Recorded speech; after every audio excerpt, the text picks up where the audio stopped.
In today's video, I'm going to tell you why I'm so obsessed with washing machines. Yes, you've heard it right, washing machines.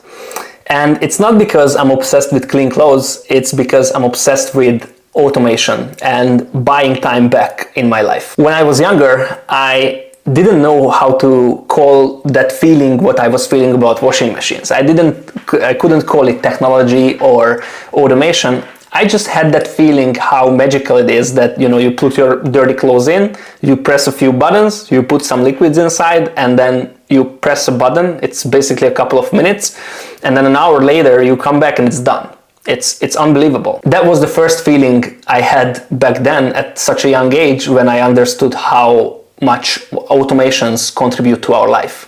So let me expand on that. Imagine the scenario just a couple of decades or maybe 100 years ago, or maybe before that. I have no idea when washing machines were invented, but there are a couple of things needed to run a washing machine, right? You need electricity and you need water pipes in your house so you can hook up and water automatically comes in, right? So there are a couple of things that you need, right, a system and infrastructure before you would be able to use a washing machine. But it's magical, right? Just 100 years ago, or maybe before that, I have no idea when. Imagine the scenario when you didn't have a washing machine and you would need to wash the clothes with your hands, or an even worse scenario when there was no water pipes in your home, so you had to walk to the nearest well to bring all that water and wash your clothes, right?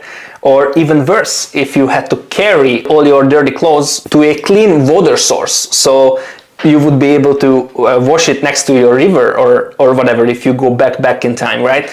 It would take up half a day for one person to wash for themselves or for the entire family. So, it's very... Thinking today, it's not very good use of your time, right? Comparing with a couple of minutes and then off you go, you do something else. Maybe you're cooking, maybe you are working, maybe you do something else with that time that you just got back, because time's the only thing where you have constraint, right? One day you have 24 hours, everyone has 24 hours, you live a certain lifespan, and so if you spend that lifespan's, I don't know, 3% of that lifespan on washing clothes instead of 0.3%, that's a huge time of your life that you got back that you can use on something else. So that's the mindset I'm kind of applying on everything in my life and also on businesses, right? Because if you can run it more efficiently, then you get more life back and you can spend that time on whatever else. You can spend on more fun, you can spend on more business building. It's up to you to decide what to spend on. But the basic premise of getting more time back is unchanged. It's extremely useful. And so as I was growing up, obviously I started seeing more and more things through the lens of systems, and I'm always going back to the example of a washing machine or maybe a tractor or something like that, because it's just so obvious and you meet these kind of things early on in your life. There is even a Hungarian saying on this, which goes like this: the machine is running and the creator is resting. It sounds much better in Hungarian, in the native saying, but I think you get the point. And so this is what I was saying. You can decide to rest while the machine is running, or you can decide to build the next machine, which gives you even more time. If you just enjoy the building of the machines like I do, then I don't want to rest, right? I want to build the next machine that gives me more time back. It's just fun for me to think of automations and machines, because I am just a natural engineer. This is how my brain works, and I just love it, and I hope you do too. Actually, I think every human being likes the idea of automation or building something that later on can work for them or without them, let's say. This is really the process of creation, and so that's how we really got from the caveman to the huge metropolitan systems that we have right now. Imagine 10 million people with all the infrastructure, with all the water and the pipes and sewage pipelines and everything. That's all created throughout the centuries, basically, because humanity and human nature has this deep desire inside. And it also raises another question, or raises another point, I should rather say, that if you did something which is really repetitive for a long time, you kind of like a little bit get dumber, let's say, the feeling of being a little bit dumber because you don't use your brain that much, you just automatically do things that's really repetitive, and I don't think it has a good effect on a human's brain. And I don't think it gives much of a fulfillment after a while. Maybe when you do for the third or fourth or fifth time something the same, then you still kind of not sure, is it gonna work? After you do it like something like 100 times, it just gets boring. I think you've had that feeling always. So it always makes sense whenever you find something repetitive that needs to be somehow automated, whether it's your personal life or it's your business. Because really, I think humans have that inclination toward building a machine and then just watching the machine work for themselves and do something on a higher level, or let's say look for the next challenge to kind of start doing first and then automate that as well. And that's how we are now at the stage that we are going to the moon. We have huge highway infrastructures, people are using cars going everywhere on earth, people are flying and everything. So this was unimaginable 1,000 years ago, right? But people have that natural inclination toward improving and accepting more challenges and solving those challenges and then jump onto the next challenge. So I think automation is really a key component in it. If you think in anything, if you think in planes, if you think in driving a car or the washing machine example. So I think it's a pretty good way of thinking to implement more and more systems in your life. And then maybe systems, especially for people who are not engineer minded or more creative people. Systems sounds like a crazy thing that, everything needs to be organized and everything needs to be systematized. And what if there is one example which doesn't fit that system?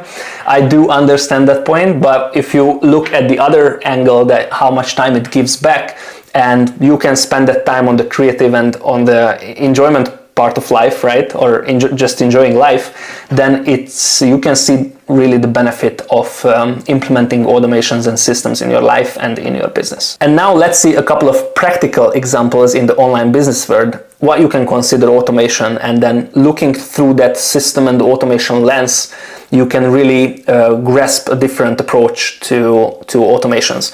So for example, if you think from the marketing side, you could consider organic content that you post on social media an automation, right? Because you create that asset and then the algorithm is going to push to people, or if it's another platform and it's search based, then you create something and then people search on it, and then people will search on it 5 years later as well, or 1 year from now, right? So that's kind of like an automation, because people with interest, leads are going to come in with your organic content. You can use that for trust building, you can build trust with those videos, and you have to make that only once and then it's gonna work for you. So it's kind of like considered as a machine, if you will. And it's gonna be lethal for you throughout the years. The same applies to paid ads. The only difference is just the mechanics of how it's done, but there is always a creative part, there's always a copywriting part. You basically build assets, you figure out a system behind the paid ads, like how money is gonna come in and how you're gonna cover those paid ads, right? So it's kind of like a system that you have to think it through. There are a couple of conversion points like CPM, CPRs, CPLs, CPAs, and those kind of crazy things that you might hear. You might be familiar with them, you might not. But this you can consider as systems. And so as you move forward from the content part, you need to have a website. If you are an e-com store, you need to have a website. And the website is actually a huge asset for an e-com store, because all the traffic is running through the website and all the money is generated through the website, right? So it's basically content and the website that's the machine. That's kind of like the engine. If I want to compare to a vehicle, it's like the engine of it, right? Because that's what gives the energy, which is the money, right? So it processes the money and then you can feed back to your content machine. So you can also consider an automation, from an automation perspective, your CRM system, especially if you have a service-based business, especially if you have like a high-priced service-based business like roofing or moving company or something like that, where one deal could be a few $1,000s, right? And then one lead is much more valuable than one lead on an e-com store. So you need CRM system, you need sales staff, or you need setter staff, or you could collect emails, and then the email autoresponder. If you have that feeling when leads are just coming in on your email list and then they are going on a 30-day email sequence, and you are just going to sleep, you get up and people magically just get emails from you, right, without doing anything. It's magical, right? It's an automation. Also, as I mentioned, setter, appointment setter, or sales staff, it's the same logic behind.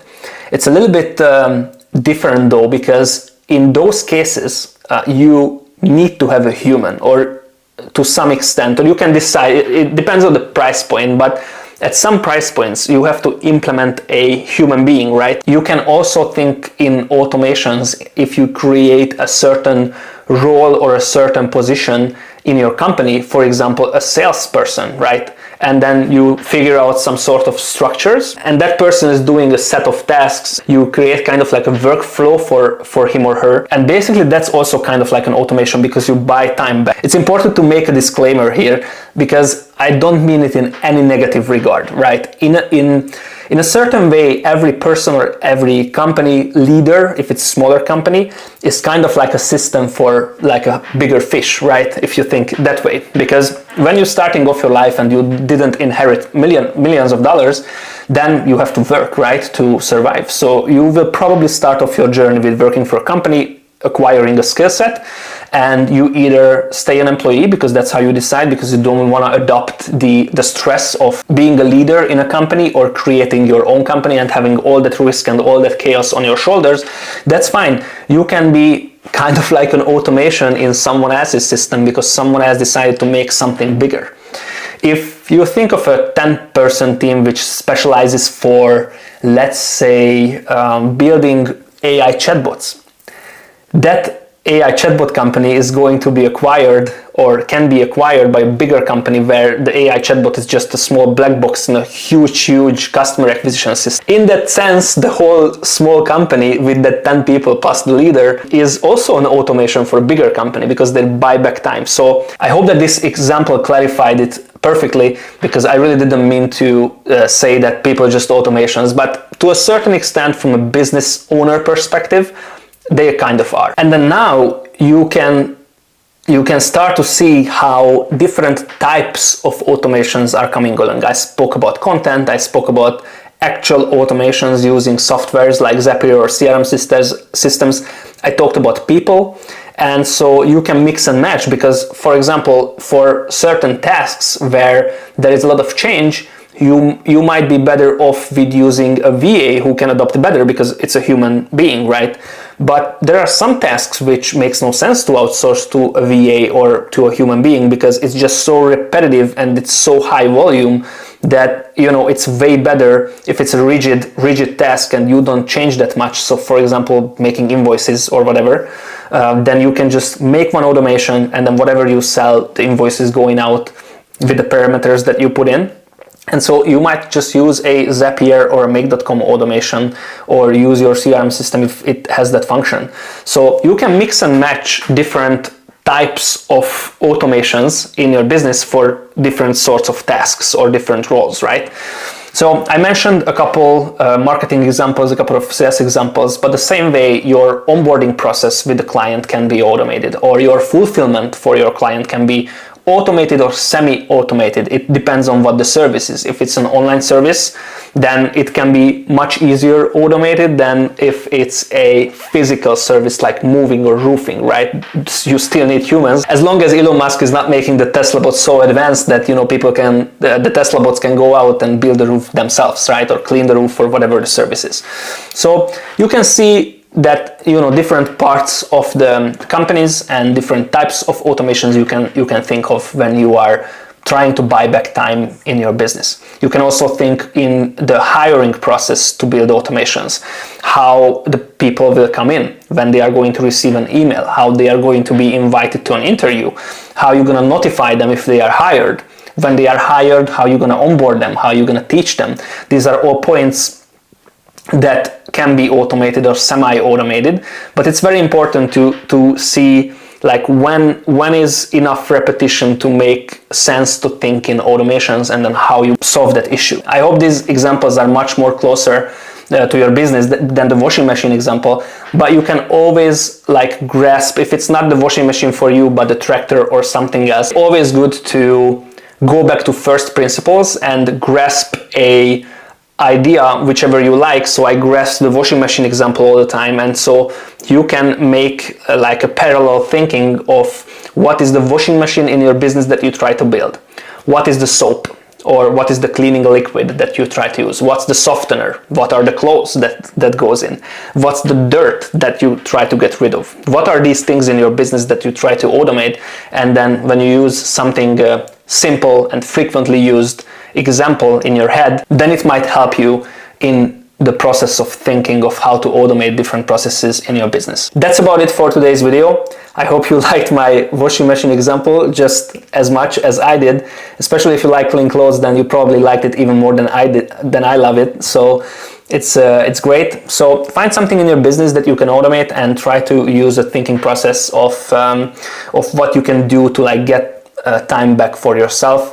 I think it's a great way to grow as a person and as a business. It always keeps your mind occupied, and you are always thinking on like a higher level challenge, if you will, to solve a problem on a systematic way, on a higher level way, not just repeating and doing the same stuff.